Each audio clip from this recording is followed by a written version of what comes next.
Serviteurs d'Allah, nous sommes tous à la recherche de ce qui peut épanouir notre cœur, à la recherche du bonheur, à la recherche de la tranquillité et de la sérénité. Que ce soit dans l'ici-bas et surtout dans l'au-delà. Et Allah subhanahu wa ta'ala nous a donné des causes si on recherche vraiment ce bonheur-là, comment l'acquérir? Dans quoi réside le bonheur? Dans ce qu'on voit dans nos écrans autour de nous, on pense que le bonheur réside dans le fait d'avoir une belle maison, d'avoir une belle voiture, d'avoir un bon travail. Et quand on lit le Coran, on peut s'arrêter sur un seul verset. Dans Surat An-Nahl, où Allah Azza wa Jalla nous dit: Man amila salihan min dhakarin aw untha wa huwa mu'min falanuhyiyannahu hayatan tayyibah. Allah subhanahu wa ta'ala nous dit dans cette sourate, dans Surat An-Nahl, sourate les abeilles, le verset 16, la sourate 16.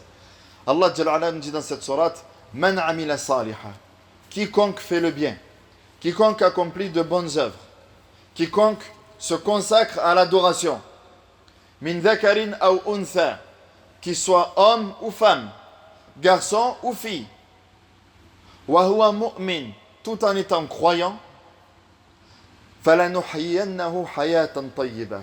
Allah Azza wa Jalla jure par sa grandeur et sa majesté en disant: falanuhyiyannahu hayatan tayyibah. Très certainement, nous allons lui accorder la joie et le bonheur et la véritable vie dans ce bas monde. Donc tu te poses la question aujourd'hui: ça ne va pas dans ma vie. Al-ham, wal-gham, wal-huzn. Al-ham, al-gham, al-huzn. Al-huzn, c'est la tristesse. On parle de tristesse de ce qui est passé.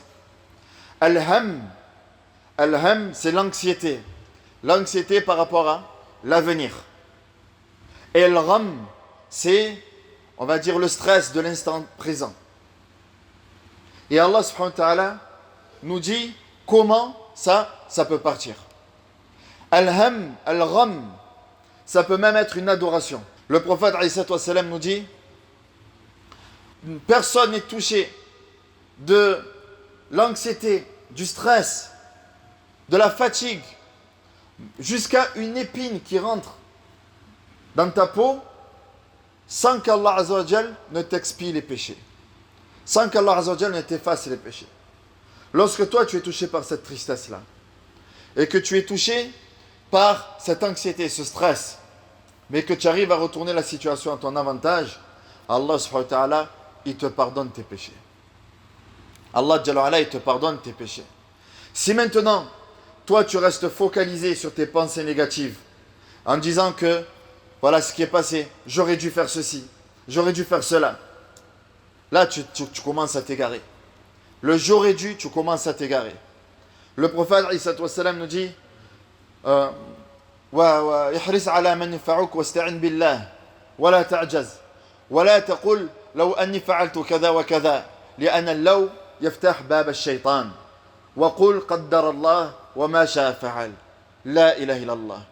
Ce hadith-là, rappelle-toi chaque matin, lorsque tu te réveilles. Le prophète alayhi salatu wassalam nous dit: ihris ala man yanfa'uk. Sois assidu ou concentre-toi sur ce qui t'est utile. Ça veut dire délaisse le passé et ne t'attarde pas sur le futur. Concentre-toi sur l'instant présent. Ce qui arrive demain, c'est entre les mains d'Allah subhanahu wa ta'ala. Le rizq, il est entre les mains d'Allah subhanahu wa ta'ala. Et ne t'inquiète pas, Allah Azza wa Jalla ne te laissera pas tomber. Et quant à ce qui est passé, ne sois pas triste. Et le prophète nous dit, et ne dit pas: purée, si j'avais su, j'aurais fait ceci et cela, j'aurais dû faire ça, j'aurais dû faire ça. Et tu commences à rentrer dans le regret. Et il dit, car le fait de dire si j'avais fait, ça ouvre la porte à Shaitan. Et dit plutôt: qaddarallahu wa ma sha'a fa'al. Allah l'a prédestiné et ce qu'Allah Azza wa Jalla a voulu, c'est réalisé. Ce qu'Allah Azza wa Jalla a voulu, ça s'est réalisé. C'était inévitable. Et ce qu'Allah Azza wa Jalla a voulu pour toi, c'est qu'il sait que derrière il y a un khayr. Allah Azza wa Jalla dit: asan takrahu shay'an wa huwa khayrun lakum wa asan tuhibbu shay'an wa huwa sharrun lakum wallahu ya'lam wa antum la ta'lamun. Il se peut qu'un mal vous touche et que ce soit un bien pour vous. Il se peut qu'un bien vous touche et que ce soit un mal pour vous. Allah, il sait et vous, vous ne savez pas. Allah, il sait et vous, vous ne savez pas. Allah Azza wa Jal t'a prescrit de ne pas te marier. Allah, il sait pourquoi, pourquoi tu n'es pas marié aujourd'hui. Allah Azza wa Jal, il sait qu'il est en train de t'éviter quelque chose. Toi, tu vois que le bien, il est là. Mais Allah Azza wa Jal, il est en train de te dire non, le bien, il n'est pas là. Allah Azza wa Jal, il t'a prescrit le divorce. Tu ne vois pas le bien. Mais Allah subhanahu wa ta'ala, avant même qu'il ait créé les cieux et la terre, il a prescrit que tu allais divorcer. Est-ce qu'Allah Azza wa Jal a prescrit? C'est parce qu'Allah Azza wa Jal, il sait que le bien est là. Allah, il sait et toi, tu ne sais pas. Allah, il a prescrit que tu n'allais pas avoir d'enfant. Et Allah Azza wa Jal, il sait et toi, tu ne sais pas. Allah Azza wa Jal, il a prescrit la mort de tes enfants. Allah, il sait et toi, tu ne sais pas. Allah Azza wa Jal a prescrit la mort de tes parents. Allah Azza wa Jal a prescrit que tu tombes malade. Allah, il sait et toi, tu ne sais pas. Allah Azza wa Jal, il sait et toi, tu ne sais pas. Si toi, tu es musulman, si toi, tu es croyant, tu te soumets à la volonté d'Allah subhanahu wa ta'ala. Et tu prends exemple des prophètes. Wa Ayyub idh nada rabbahu anni massani ad-dur wa anta arhamur rahimin. Et Ayyub idh nada rabbahu, le prophète Ayyub, Job, lorsqu'il appelle, idh nada, il appelle son Seigneur. Idh nada man rabbahu. Regarde comment Allah Azza wa Jal nous parle dans le Coran. Idh nada rabbahu, pas idh nada Allah. Pas lorsqu'il a appelé Allah, lorsqu'il a appelé son Seigneur. إذ نادى ربه مدبره وخالقه. Lorsqu'il a appelé son créateur, lorsqu'il a appelé celui qui gère ce qui est entre les cieux et la terre. Anni massani ad-dur. J'ai été touché par le mal. J'ai été touché par le mal. Et il ne s'est pas plaint auprès des créatures. Il s'est plaint auprès du créateur. Et il appelle le créateur. Il appelle Allah subhanahu wa ta'ala. Anni massani ad-dur. Et il n'a pas dit l'épreuve par laquelle il a été touché. Quelle a été son épreuve?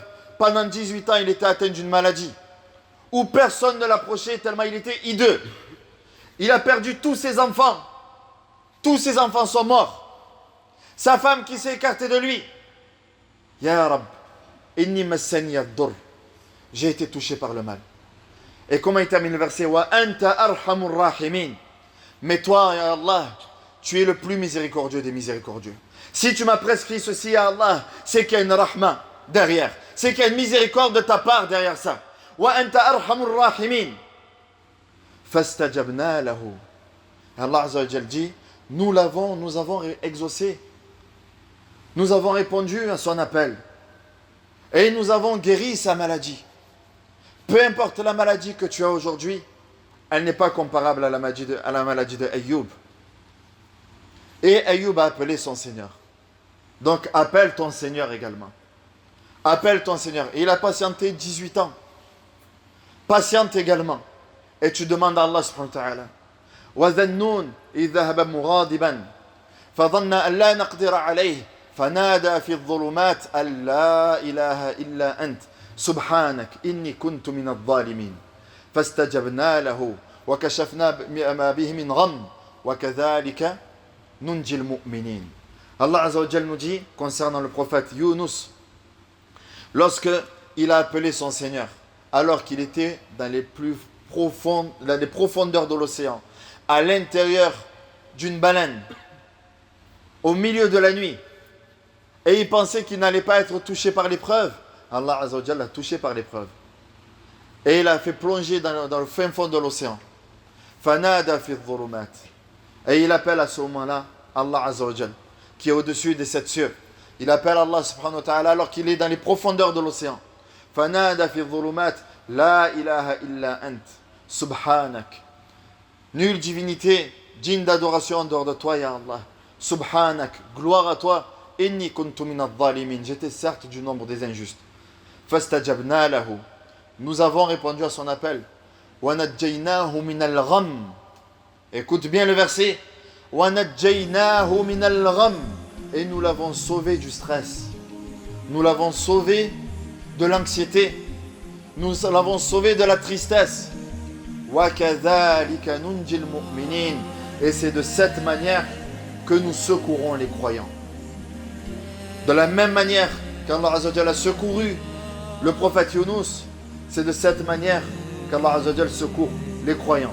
Donc c'est à toi de demander à Allah Azza wa Jal si tu veux qu'Allah Azza wa Jal t'accorde son secours. فالله عز وجل نسأل أن يرزقنا الصدق والإخلاص في القول والعمل.